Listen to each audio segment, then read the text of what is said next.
내가 생각하는 나는 무엇인가, 내가 생각하는 삶의 본질은 무엇인가, 이 방향에 적합한가만 계속 판단을 하면서 그냥 계속 걸어가 보는 것 같아요. 여러분들은 잘하고 있습니다. 화이팅! 많은 사람들은 자신의 미래를 불안해합니다. 나의 삶이 계획대로 잘 흘러가는지, 내가 선택한 것들이 맞는지. 오늘은 자신에게 끊임없이 질문을 던지고 자신의 방향성을 찾아가는 한 사람을 만나봤습니다.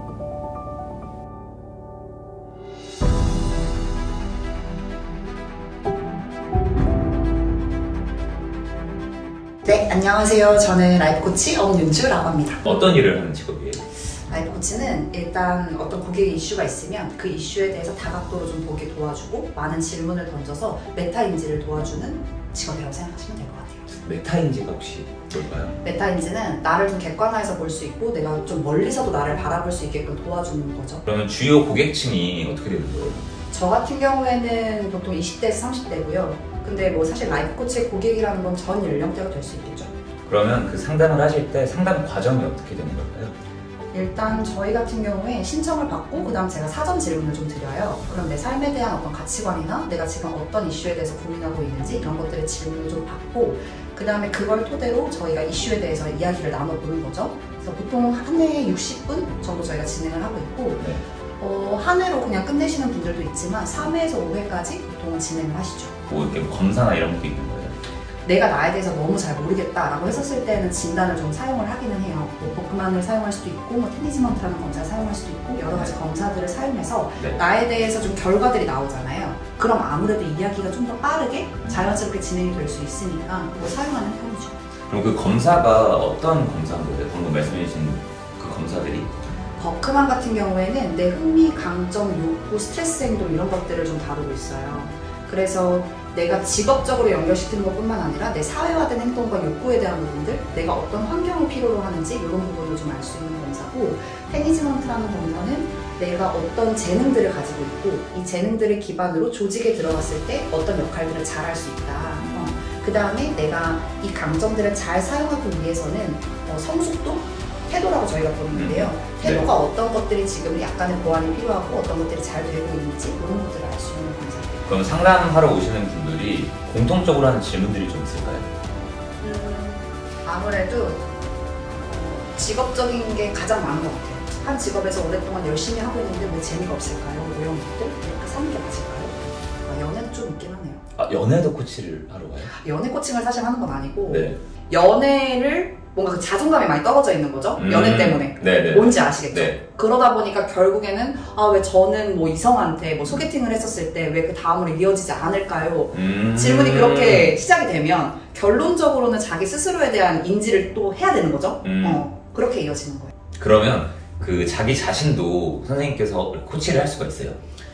물론 할 수는 있겠죠. 네. 뭐 여러 가지 질문들도 있고 적용을 시켜볼 수는 있겠지만 좀 재밌는 건 내가 나한테 질문을 던졌을 때 떠오르는 것들과 다른 코치님을 통해서 제가 질문을 들어서 대답하는 건 또 다르더라고요. 가벼운 것들은 제가 스스로 하겠지만 저도 어떤 이슈가 있다고 느끼고 혼자 해결이 잘 안 되면 다른 코치님들을 찾아가곤 해요. 그러면 상담자 중에서 가장 기억에 남는 상담자가 혹시 있으실까요? 딱 여기에서 진행을 했었는데 네네. 되게 멀리서 오셔서 한 방에 2시간 정도, 네. 3시간 정도 이렇게 진행을 했었는데 그분이 막 처음에는 조금 약간의 방어적인 태도로 임하시다가 점점 얘기를 하면서 뭔가가 조금 풀려나갔던 거죠. 네. 그러다가 맨 마지막에는 약간 딱 느낌표를 얻으시고 너무너무 좋아하시면서 약간 눈물도 글썽글썽 하시더라고요.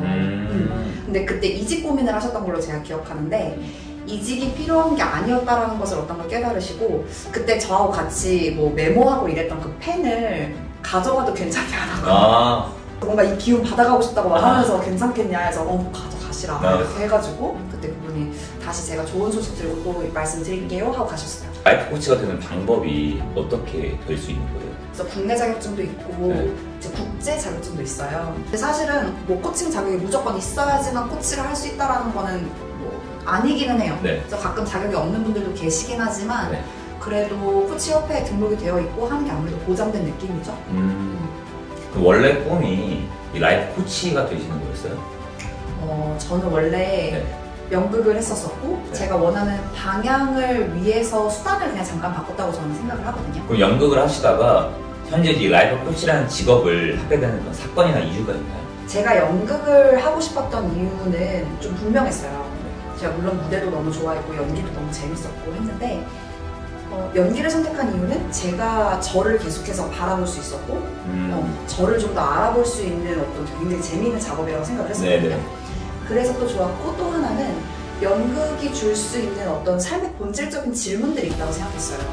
어떤 질문? 뭐 예를 들면 내가 생각하는 나는 무엇인가, 내가 생각하는 삶의 본질은 무엇인가 이런 것들 있잖아요. 네. 그런 질문들이 되게 중요하다고 생각했는데 연극은 그거를 무겁지 않게 거부감 들지 않게 줄 수 있다는 생각을 많이 했었거든요. 네. 그래서 그런 메리트가 있다고 생각해서 연극을 계속 했었는데 네. 제가 밖에 나와서 연극을 하면서 조금 아쉬웠던 건 내가 정말 본질적인 질문을 던지는 연극들을 할 수 있나?에 대한 좀 의문이 들었던 것 같아요. 아무래도 경력이 그렇게 많지 않고 하다 보면 로맨틱 코미디 쪽의 연극들을 더 많이 하게 되는데 네. 그런 것들보다는 좀 더 메시지 있는 연극들을 하고 싶었었나 봐요. 네네. 그래서 그런 연극들을 찾아서 하고 하다가 아무래도 금전적인 어려움도 좀 있고 그죠. 그러다 보니 그럼 나는 사람들한테 본질적인 질문을 던지고 싶은데 연극 말고 다른 건 없을까라는 질문들이 좀 계속 있었던 거예요. 제 안에 어떤 갈망이 좀 있었고 우연한 계기로 코칭이라는 걸 알게 됐어요. 그래서 라이프 코치라는 직업을 알게 돼서 직접 받아봤었고 받고 나니까 내가 이런 거 배워보면 너무 좋겠다. 내가 생각하는 어떤 방향성과 굉장히 맞는다라고 생각이 들어서 무작정 일단 공부를 시작하게 된 거죠. 뭔가 답을 내려주거나 이게 맞는 것 같아라고 절대 하지 않잖아요. 내가 스스로 생각해 볼 수 있게끔 질문만 던질 뿐이니까 그것에 굉장히 맥락이 같다고 생각해요. 그러면 현재 연극 말고 라이프 코치로서 자신의 질문을 하는 게 만족이 되시나요? 저는 사실 제 삶의 하루하루 매우 만족하고 있거든요. 아 정말요? 네. 저는 한 번도 제 삶을 후회해 본 적이 없고 되게 감사한 일들을 하고 있는 것 같아요. 그럼 코치님이 이제 앞으로의 미래 계획도 궁금합니다. 미래 계획 중요하죠. 네. 중요한데 정말 아이러니한 건 저 계획이 없어요. 저는 방향이 있을 뿐이에요. 네. 그래서 그때그때 뭔가 저한테 주어지는 기회가 있거나 선택지들이 있으면 이 방향에 적합한가만 계속 판단을 하면서 그냥 계속 걸어가 보는 것 같아요. MBTI가 되게 화제잖아요. MBTI가 그렇게 코치님이 보실 때 그런 성향이 잘 나오는 지표인가요?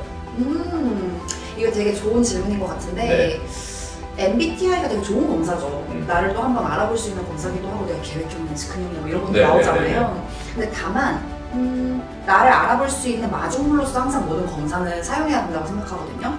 좀 위험한 건 뭐냐, 모든 검사가 똑같은데 나를 너무 유형화시키기 시작하면 나를 뭔가 국한되게 만들고 다른 사람들을 더 알아볼 수 있는 기회를 좀 막는다고 생각해요. 그래서 마중물로 사용하라 라는 말은 꼭 해주고 싶어요. 그럼 마지막으로 저희 이제 영상을 보시는 분들에게 한마디 해주신다면?